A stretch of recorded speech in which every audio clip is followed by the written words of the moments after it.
Assalamu alaikum wa rahmatullahi wa barakatuh. So, friends, we'll be continuing the story of the people of the cave, part 2.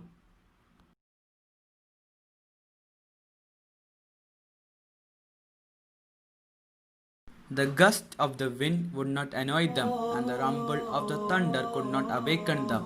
When the sun rose, it did not hit them with the high heat as a sign of their rank.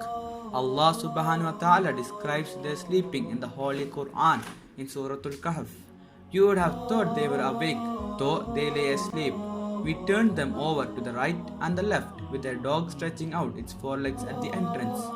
If you had seen them, you would turn and run away, filled with fear of them.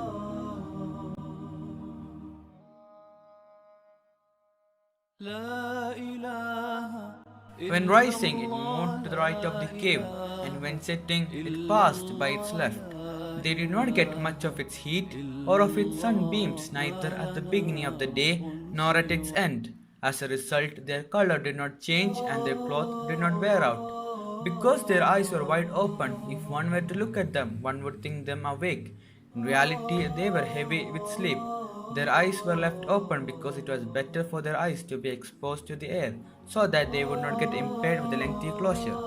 If one was to look at them, one would be frightened by them and run away. People could not see them and could not approach them.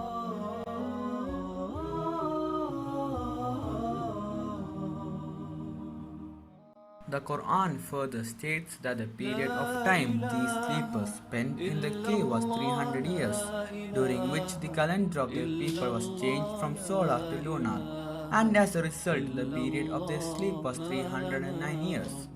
After that Allah woke them up. They could not stand the hunger they had. They asked one another about the length of the stay. One of them said, "We stayed 1 day or less than a day." Another one said, "We went to sleep this morning and now the sun is getting ready to set." The fourth one said, "Let us stop wandering. Allah knows best how long we stayed. Anyhow, let us send one of us with some money to bring us some food." They warned him to exercise extreme caution to avoid discovery, for fear that the townspeople would stone and assault him, or worse, pressure him to renounce Islam. This is described in Quran chapter number 18, verse number 19 and 20.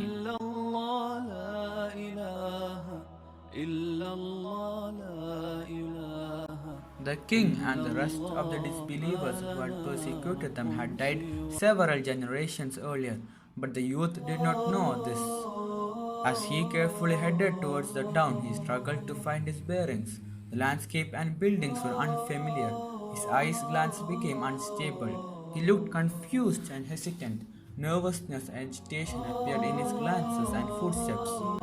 Someone turned around and asked him, "Are you a stranger to the city? And what are you looking for?" He said, "I am not a stranger, and I am looking for food to buy. I did not find the place where I used to buy food."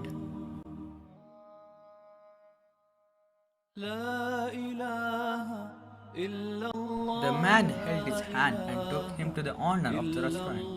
He took his money out and gave it to the seller. The seller wondered because the money had the picture of King Dukianus on it. That king died 300 or more years before. People gathered around him and took him to the righteous king.